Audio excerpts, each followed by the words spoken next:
जब इन्वेस्टर्स ने mutual fund stocks और अदर ऑप्शंस चुनते हैं, उसका प्राइमरी ऑब्जेक्टिव होता है कि बेंचमार्क इंडिसेस को सरपास करने के लिए और फेवरेबल रिटर्न्स मिलने के लिए।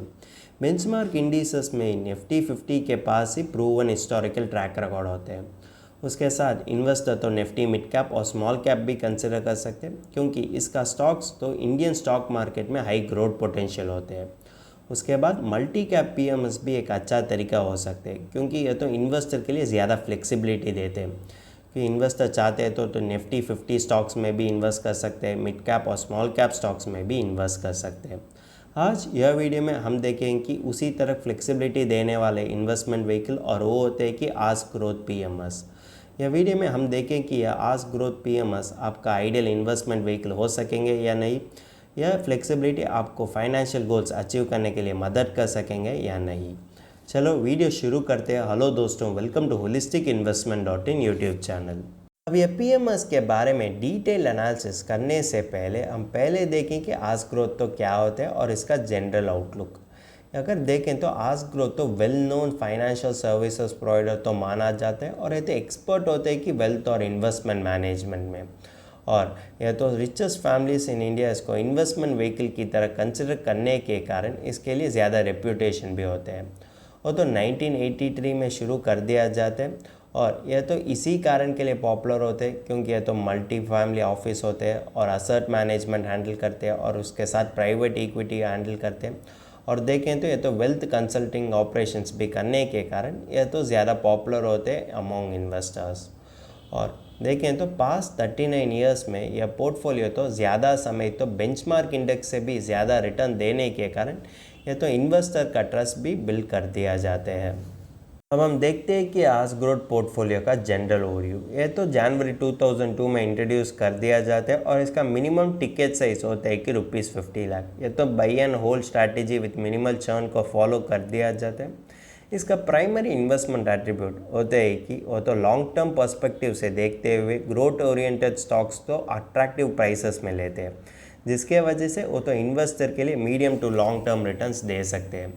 इसका 2 मेन गोल्स होते हैं कि कैपिटल प्रिजर्वेशन और कैपिटल अप्रिसिएशन। और यह रिटर्न्स तो ये तो इसी तरीके से अचीव कर सकते हैं क्योंकि वो तो हाई क्वालिटी कंपनीज जिसके पास स्ट्रॉन्ग ग्रोथ प्रोस्पेक्ट्स होते हैं, वो उस कंपनीज में वो तो लॉन्ग टर्म इन्वेस्ट करने के कारण वो तो इन्वेस्टर के लिए अच्छा रिटर्न दे सकते हैं। नेक्स्ट हम देखते हैं कि आस्क ग्रोथ पीएमएस का फी स्ट्रक्चर। इसमें इन्वेस्टर के लिए 2 ऑप्शंस होते हैं। पहले होते हैं कि पोर्टफोलियो फ़ी, दूसरे होते हैं कि प्रॉफिट शेयर।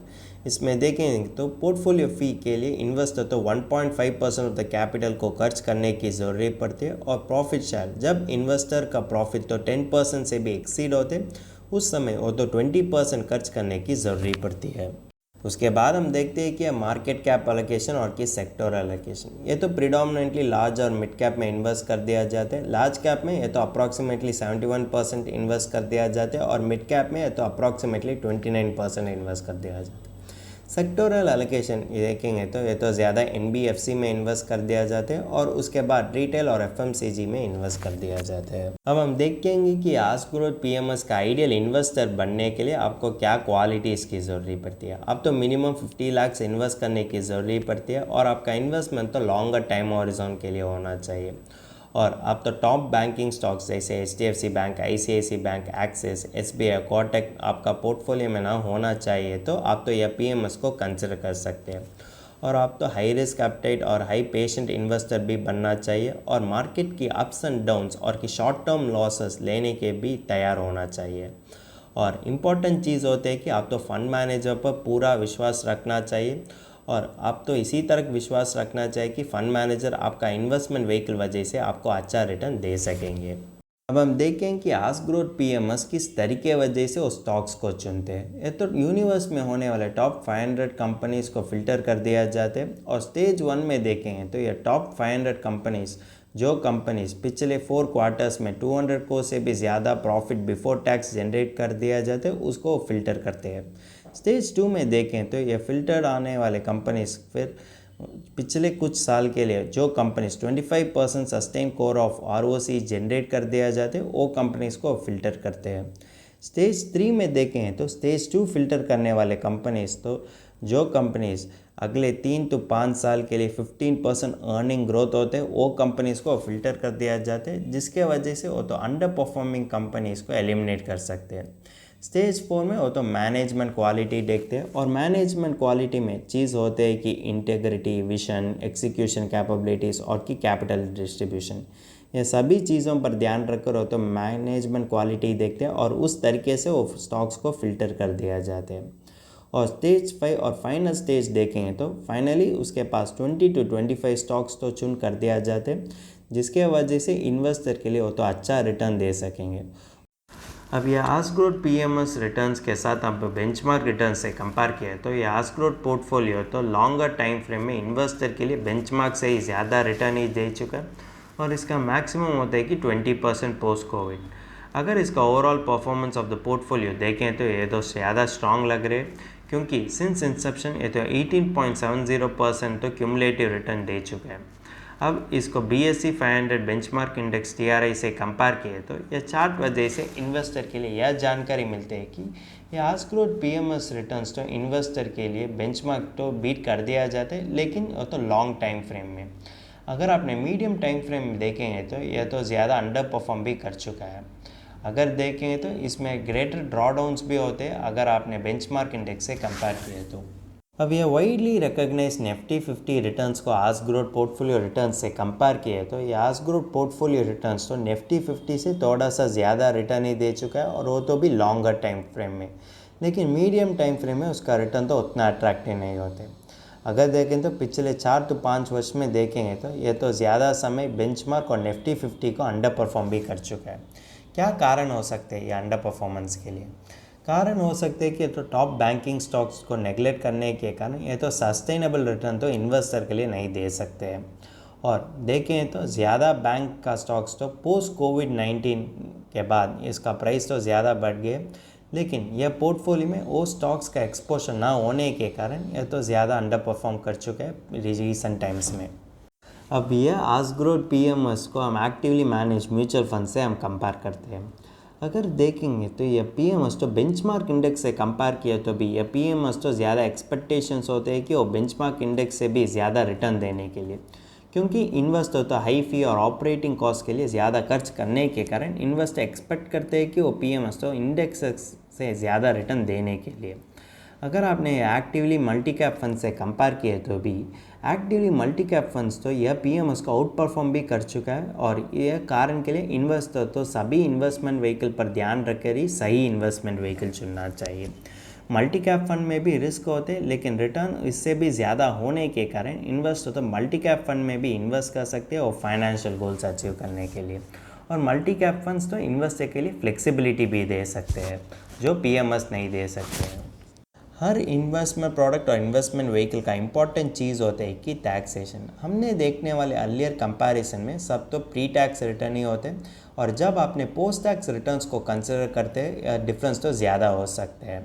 और जो इन्वेस्टर्स न पीएमएस में इन्वेस्ट करना चाहते हैं उसके लिए ध्यान रखना है कि टैक्स इम्प्लीकेशंस के बारे में, क्योंकि म्यूचुअल फंड में इन्वेस्ट करने वाले इन्वेस्टर्स के लिए टैक्स एडवांटेजेस होते हैं, लेकिन पीएमएस में इन्वेस्ट करने वाले इन्वेस्टर्स के लिए कोई भी टैक्स एडवांटेजेस नहीं है।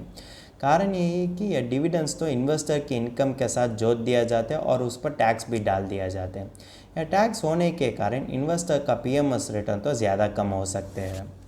हमने अब तक आस्क ग्रोथ पीएमएस के बारे में ज़्यादा एक्सप्लोरेशन कर चुके हैं, अब समय आ गया कि इसका फाइनल वर्डिक्ट देखने के लिए। आस्क ग्रोथ पीएमएस के साथ एक रिच हिस्ट्री होता है, और तो भी हमारा कंट्री में ओल्डेस्ट पोर्टफोलियो मैनेजमेंट सर्विस तो माना जाता है।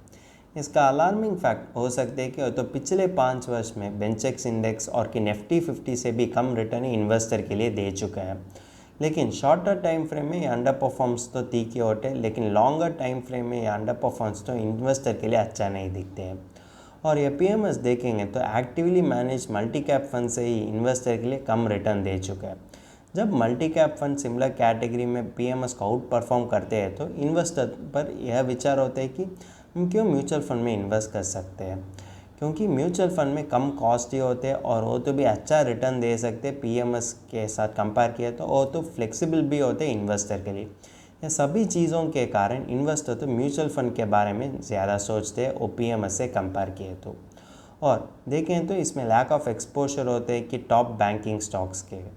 और जब फाइनेंशियल सेक्टर में सिग्निफिकेंट सर्ज जाते हैं उस समय ये पीएमएस तो ज़्यादा समय के लिए अंडर परफॉर्म भी कर सकते हैं, और इसी कारण के लिए ये पीएमएस तो अच्छा साइन नहीं होते इन्वेस्टर के लिए। और जब आप पीएमएस में इन्वेस्ट करते जाते हैं तो आपको लिए लिक्विडिटी फैक्टर पर भी ध्यान रखना चाहिए। म्यूचुअल फंड में एक हाई लिक्विडिटी होने के कारण इन्वेस्टर के लिए वो शॉर्ट टर्म नीड्स के लिए फुलफ़िल कर सकते हैं, लेकिन पीएमएस तो लॉन्ग टर्म फाइनेंशियल गोल्स के लिए उपलब्ध हो सकते हैं, लेकिन शॉर्ट टर्म नीड्स के लिए वो तो फ्लेक्सिबिलिटी नहीं देते इन्वेस्टर के लिए।